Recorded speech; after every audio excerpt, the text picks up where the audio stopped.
Hi, this is David from Smartworld.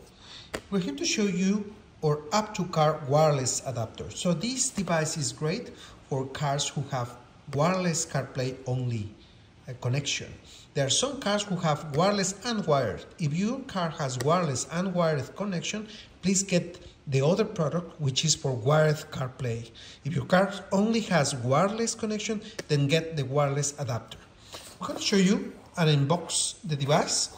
So this is the device, and the device has the USB port for power, and also it has a SIM slot and also a TF card slot for more memory. Also here we have manuals and cables. So here's a very comprehensive manual with all the information how to connect the device and use it, but essentially it's very, very simple and easy to use. And here the setup settings, and here also are the cables. It comes only with one cable to power it up, and if your car has a USB Type-C port, then you use this adapter to connect this cable to a USB Type-C, and this side goes into the adapter. And now we're going to show you how to install ExplorOz on the wireless adapter. So we have now the screen of the wireless app-to-car adapter, and this is the main screen. So after you add the app-to-car wireless adapter through your car radio via either Bluetooth or CarPlay, you will see this screen coming up. And from here, of course, the first thing we're gonna do is we're gonna go to settings, and we're gonna connect via Wi-Fi to your mobile phone hotspot. Once you're connected there, then you can go into your Google Play Store and I missed the Google Play Store, and log in there using your Google credentials. And here you're gonna be able to install any apps, including the ExplorOz applications, ExplorOz Traveller, etc. So this is where you're gonna go and search, and we're gonna continue with the video showing how is the installation and the setup. One important thing to highlight: this device, wireless app-to-car, doesn't have CarPlay connection or Android Auto connection, so you need to connect your mobile phone, iPhone or Android, directly with your car the same way you do it. And when you want to use ExplorOz apps or any other app like Disney, Kai or Netflix, you need to connect this device as a mobile phone the same way you did on your mobile phone initially. So it's two different ways. One is the connection of your mobile phone direct to your car, or this adapter connecting directly with your car, one or the other. But you still can connect your mobile phone to this adapter via Bluetooth. So you connect Bluetooth app and you connect your device here, so you can make calls and receive calls from your mobile phone through this adapter while you're using any other app like ExplorOz. So we'll continue showing you the ExplorOz installation with David from ExplorOz. And I've just swiped up. We're going to go into the Play Store app, which is down here.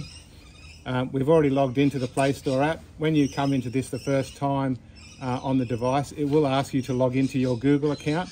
And so you'll log into your Google account, and once you've logged into your Google account, the Play Store will come up looking like this.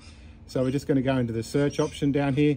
On some versions, on this particular unit here, some other ones have the search on the side. We'll just come into the search box and we'll start typing in ExplorOz Traveller. So we've got ExplorOz Traveller, that's the search we want. Or we could go ExplorOz as the search. Both of those would work. We'll go into Traveller, and of course we get an ad in front. But right there is the ExplorOz Traveller app. So once you see this particular thing, if you've already paid for it, it'll just have the word install. If you haven't bought it yet, it'll say buy. And when you click on this, it'll prompt you to purchase it, and that'll be the $59.99. And you can just have a look at the rest of the bits and pieces on the app if you want to. We're just going to click install. And so now it's installing the app on the device. And once it's installed, we can simply click open, and now it's booting the ExplorOz Traveller app. Whenever you see the blue screen here with the logo in the middle, that means the app is restarting. So if you ever get into trouble with anything, one of the things that we sometimes suggest is restart the app. So instead of just sending it to the background, make sure that when you press the button to launch that app again, you'll actually see the blue screen. So now we're running the setup wizard. This is the first time, every time you first time install the app, it tells you that it's going to take basically 10 minutes to do the basic setup. And if you're doing the full map download, it'll take about 30 minutes. So we'll just click next here. It takes you through a number of options. Step one is to set the permissions. One of the things that we use is, because it's a navigation app, we need access to the GPS, and we also use fitness and activity tracking devices to turn the GPSs on and off for battery saving. So we basically click this button and it's now going to prompt us through the Android operating system to give it permissions. So allow ExplorOz Traveller to access the device's location. We're going to want to set this to allow all the time, but on the first screen it doesn't give you that option. You get the while using this app only this time or don't allow. Obviously we're going to select the while using the app. Then it comes up and asks about the physical activity. As I said, we don't use it to track how many steps you do. We use it to turn the GPS on and off intelligently when you're not moving. So we'll allow that. And then the other thing that we did say is that we want to allow it all the time. So we can now allow access to the device's location in the background. Again, we don't track you when the app isn't running. This is purely installed and set up mainly for if you receive a phone call and the Traveller app isn't on the front screen at that particular time. It will stop recording if you don't have this setting set. So you want to make sure it's always recording your snail trail and all those bits and pieces in the background. So change to always allow, and it comes up with the dialog, and we click allow all the time, and then we do the back button, and we've now got the set check permissions. It's got a little green tick next to it, and our next button is now highlighted, so we can go to the next screen. Now this is our log on to a user account screen. We'll log on to our user account here. Okay, so step 2 in the setup wizard is to do the login. So what we need to do is we need to create an ExplorOz user account, and we need to log in to that ExplorOz user account. If you have an ExplorOz account already, you can just put in the email address and the password here. If you haven't, you'll come down here and to create an account. And what we're going to do is we're going to set up our account for David from Smartworld right now. Okay, so we're getting a message now and it says, please check your email account to complete the registration before attempting log on. So like most systems, we'll send an email now, or an email's been sent to David's account, and he needs to go onto that email and validate that connection. Okay, so we've got the email and we've completed the account validation. So now we've come back in and we've entered the details into the login section. So we'll just do a login and hit login, and hopefully, and now it's logged us in. I'll just scroll up to the top here. So the login section's now been completed. You can see that we've got David with his email address there. We've logged in, and David has a license for EOTopo 2025 already in his account. That's already set up because we've already purchased that at one stage.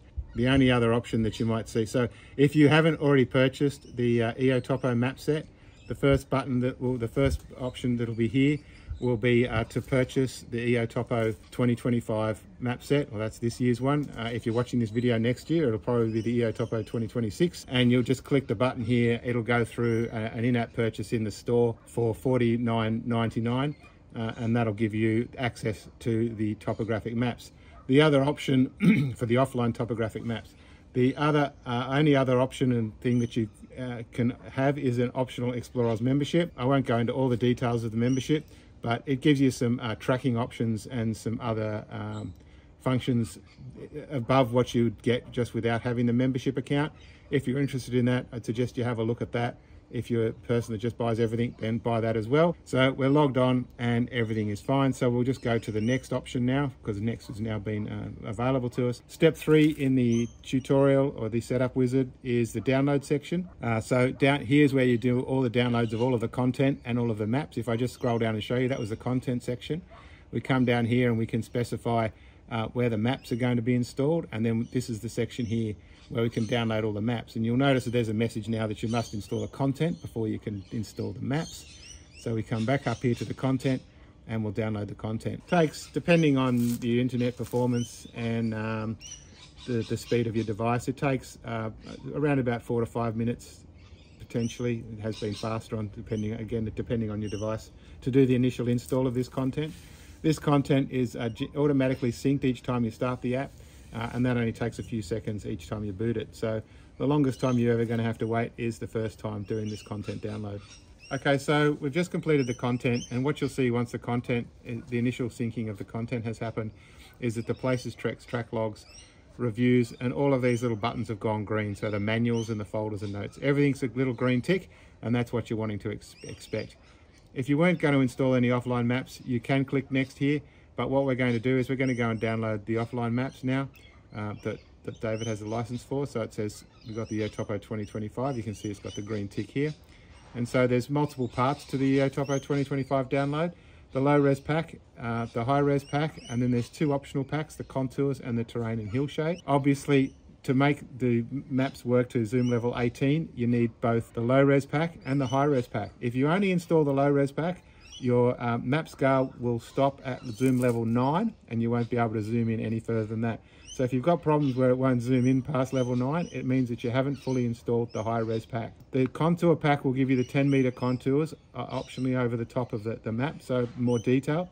And the terrain and hill shade pack will give you a nice shaded terrain and shaded relief on the maps, and just makes them look a bit more 3D and a bit nicer. Again, both of those parts are optional, but if you want them, you certainly would want to install them. To download the maps, you just click download, and off it goes, and it starts doing it. You'll see that the low res pack there's 4 sections to it. The high res pack, there's about 130 sections to it. So we won't video the whole lot installing. We'll let it go and install.